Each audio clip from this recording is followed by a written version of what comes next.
Hey everyone, it's Pandemonium. You've been traveling for a long while and finally make it to the city of your destination. As you enter the town square, you first notice a literal child goblin girl brandishing two pistols in the direction of what appears to be thieves as she sits atop of a giant mechanized bear. Deciding not to involve yourself, you make your way further into the town quietly. As you're walking, you're approached by an unkempt-looking woman with long, curly locks of auburn hair, accompanied by a German shepherd dressed in clothing and wearing a satchel, as if he were actually his own person.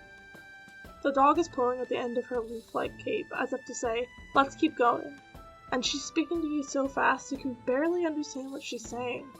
"Something about your armor?" Before you can ask, one of the people walking with her finally pulls her away, apologizing profusely and handing you some coin. Confused, you take a minute to collect your thoughts once more before you continue walking. On the outskirts of the city, you notice this huge black and red ship, donned with beautiful gold detailing, sailing towards the sea. Its first mate stands upon the bow, literally parting the water to make way for it. You make your way into the tavern and enjoy the warmth of fire along with some hearty food and good ale. You're welcomed by the sounds of a beautiful viola, played by the hands of a girl born into a race of people typically kept as slaves. The room is captivated by the sound. As you look around, you finally find who you were looking for. There's a well-dressed, elegant-looking woman, accompanied by two guards, sitting in the corner of the tavern. The runaway princess. This is what Dungeons & Dragons is like to play. If you don't know what Dungeons & Dragons is already, and if you can't guess by my description, it's a role-playing tabletop game that you can play with your friends. And for today's video, I wanted to talk a little bit about my Dungeons & Dragons characters and my experience playing Dungeons & Dragons. I haven't been playing Dungeons & Dragons for that long, so I currently have 6 characters, all of whom I've described a little bit to you already in that little intro bit. And this is only one YouTube video, so I'm not going to necessarily be able to get into every single little detail about all of these characters, especially because I'm a little excessive sometimes and I write pages upon pages upon pages upon pages of backstory for them. So it's only going to be a little tidbit about who they are, what they are, and stuff like that. If you guys happen to be interested in it and want to know more, leave a comment down below letting me know, and maybe I'll make more Dungeons & Dragons videos. I've drawn some of these characters before, as you can see on the screen right now with Ophelia, because I'm using that old drawing as reference, but the goal of this drawing that you're seeing me work on right now is to put all of my characters that I've ever played into one drawing together as if they were all being played maybe by separate people to be part of one singular story or one singular campaign. Anyway, I had a really hard time deciding what characters I wanted to talk about first and last, considering this video of me doing the speed paint kind of has me working on all of them at various points in time simultaneously. So what I'm going to do now is just describe them in the order of which I mentioned them in the beginning. And with that said, that brings us to our first character, who is named Fizzy. So, Fizzy is probably one of my favorite characters, even though I've played her for literally 2 sessions. But anyway, she is an adorable little goblin girl. She's 12 years old, she is an artificer, and she's part of this world that's kind of steampunky, kind of technology oriented, so she's got that goggle vibe going on her head there, and she uses pistols as her weapons, and she has a giant robot bear that she goes around with everywhere, who is named Teddy. But to get into why she has a literal giant robot bear a little bit more, I have to talk about the world first.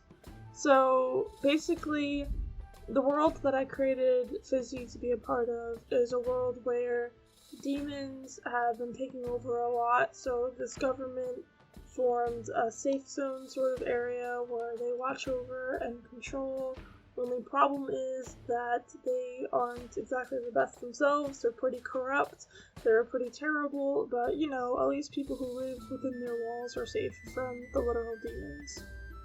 Anyway, so Fizzy's dad is kind of like the head honcho of the technology area of the city.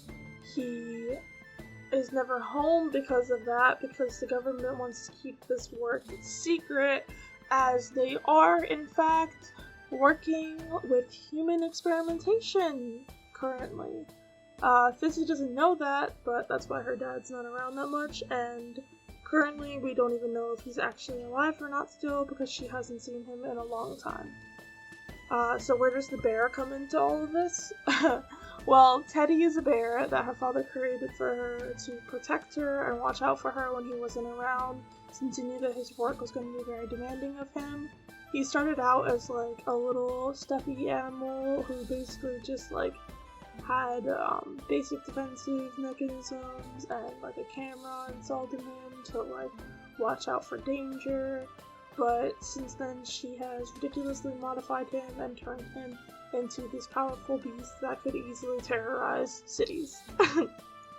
And so yeah, that's basically her character. The only other thing I can think to mention is that she is a little bit out there, again, because of not having good parenting.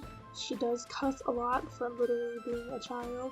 She is quite protective of herself and violent at times, but in the end she means well. So that brings us to Vizara, who is my cutie patootie dopey little redhead druid. Vizara is a Kalistar. If you don't know what that is, I recommend you checking out the Eberron campaign setting. It's an amazing campaign setting. B loves making use of it for this campaign. But, you know, the information is in the book there for what the race is like. Despite this, though, Vizara doesn't actually know that she's a Kalistar, and that's because when she was really little, she was born to the head chief of the small village of Kalistar, who were druids that lived in the northwestern side of Eberron in the woods there. And I guess in true Disney-esque fashion, someone came and murdered her whole tribe, and she was found a couple days later on one of the stormiest days of the month by another druid who happens to be a were-tiger who also lived in that same region, named Aslan. And yes, that was inspired by Narnia because I love Narnia. Anyway, but in my story, Aslan is, like I said, a were-tiger who is a druid and was good friends with the tribe, helped them to get things from the village that they couldn't get since they were in danger by these people who were pursuing them and did end up getting to them.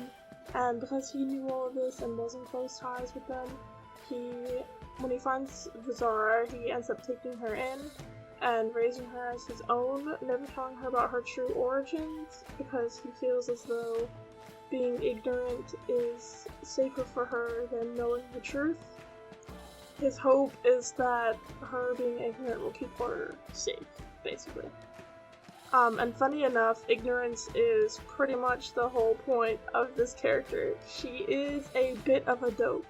Not only because he doesn't tell her the truth about this, but because she is literally therefore raised in the woods with no knowledge of the outside world whatsoever, basically. It's literally written in her backstory that she, as soon as she heads out to become an adventurer and go live her own life away from home, gets robbed twice before the campaign even starts, which is why we started her out with a low amount of coin, purposefully. Did it put me at a bit of a disadvantage at the beginning of the campaign? Yes, it did. But was it well worth it? Yes, it was. Because I am a firm believer that character-based stuff like that is way more important than having a better chance at doing well in the game. Because, in my opinion, it's better to fail more often than not and have a really strong character than it is to be great at everything and never fail but have a really weak character. Since Dungeons and Dragons to me is all about that sort of world building and whatnot. Anyway, so that's Vizara, and it brings us to our character who I actually happen to be shading right now, Decca. Decca is my only male character, and of course, he also happens to turn out to be a dog. Now, did I intend for this to be how he was? No, not at all, actually. Actually, I, in high school, was part of this games club where I would play Dungeons & Dragons with my friends and the teacher who supervised it, who would DM occasionally. So once he told us to create a character that was a real-life person, so put them in a place on this earth, give them a normal name, a real job, a real ethnicity, just normal hobbies and everything. So Decca is a college student who was born, raised, and lives in Hawaii. He loves surfing, and he wants to be a marine biologist. Basically, the story is that one day he has a dream where a wizard calls to him in his sleep, and he wakes up and suddenly he is a dog in this strange world. Not only that, but it's not even normal for dogs to be the way that he is in this world. He comes in dressed in full clothing with a satchel and everything.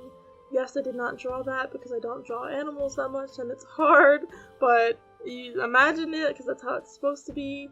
And he is a literal person trapped inside of a dog's body. People think that it's weird that he's walking around with clothing on, and so are all the other people that he woke up with, which are the other players that I was playing with. And it's this strange scenario where they have to try to figure out what happened, basically. It's one of the most fun games that I've played so far, actually, just because of how different it is. We use something called Dungeons and Doggies for the idea.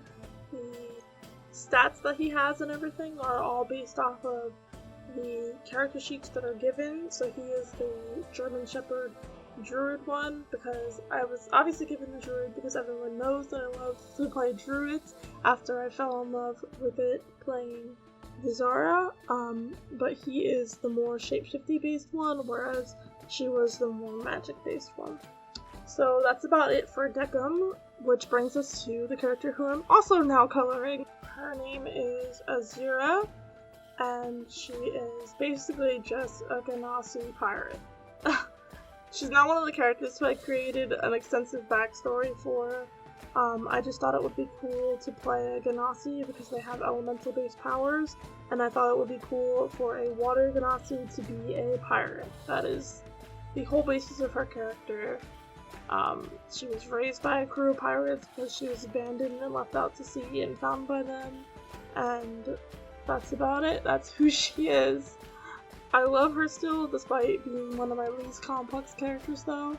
But I did end up taking over this campaign and being the permanent DM for it, so that I never got to play her again, because originally what we had done is we cycled to the DMs for the game so that we all would get a chance to play, since we were kind of at a point where a few of us wanted to DM, but we also wanted to play, and Dungeons & Dragons does take up a decent amount of time. So, to get over that fact, we decided to do this cycling DM sort of thing. Which obviously fell through because eventually we all decided, yes, we do want one cohesive storyline and one singular DM. And I had fallen in love with DMing again, so I decided to take on that responsibility. And that's why this character is sort of no more, but I also kept her in as a NPC, so she exists still, but not really, because I don't play her. So this brings us to one of my most complex characters, and the reasoning behind her being one of the most complex is because I actually homebrewed her entire race and everything. So I'm going to take a little bit of a break from the speed paint to show you the fake D&D pages, so to speak, that we created for this race, in case if you are curious. So they are on the screen here now, and I did want to do a little disclaimer. Most of the art that's like featured on these pages is not stuff that I drew, except for Ophelia herself, who's on the right side of the second page. I don't know the source material for the art that I used anymore, so credit to whoever that is, and I just wanted to make that clear first. But anyway, Ophelia grows up with her mother, who is part of this tribe of people who are free and live sort of outside of society. That's how she learns how to play music, particularly the viola, and that's why she is a bard. But her father was a slave who had run away from his house that he was living in on multiple occasions to sort of have relations with her mother, because in most places the Sylvans are regarded as people who are just to be kept as pets or as slaves. And once the slave owner of her father finds this out, he basically claims that Ophelia is his because her father is his, so he forcibly removes her from her tribe and her mother and takes her in to make her work at his house. Now, luckily enough for her, the son of this man falls in love with her, so he helps her escape and they run away together. And the son of this guy is another player in this campaign, so that's how that ties together, and that's how they end up becoming wanderers, explorers, adventurers, whatever you want to call it, together. And once she realizes that adventuring is a decent way to make some money, as well as playing music in all the taverns that she ends up finding herself in as she's traveling and anything else, she makes it her personal goal to become famous despite who she is, or rather what she is, so that she can make enough money to not only buy her father's freedom, but maybe make a change in how people see other Sylvans, so that maybe she might be able to move towards a world where they are all free and none of them are kept as slaves. But yeah, that's basically her whole character, which brings us to my last character on the drawing here, who ironically enough was actually the first character I've ever created, and her name is Nymeria.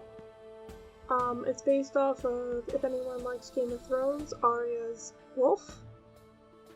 And other than that, she's literally just a high elvish sorcerer, because at the time I liked elves and I knew I liked magic, and so I put them together and that was my character. She has no backstory whatsoever, but honestly, that's completely fine to me. It was my first time. So yeah, that's my final drawing, and those are my D&D characters.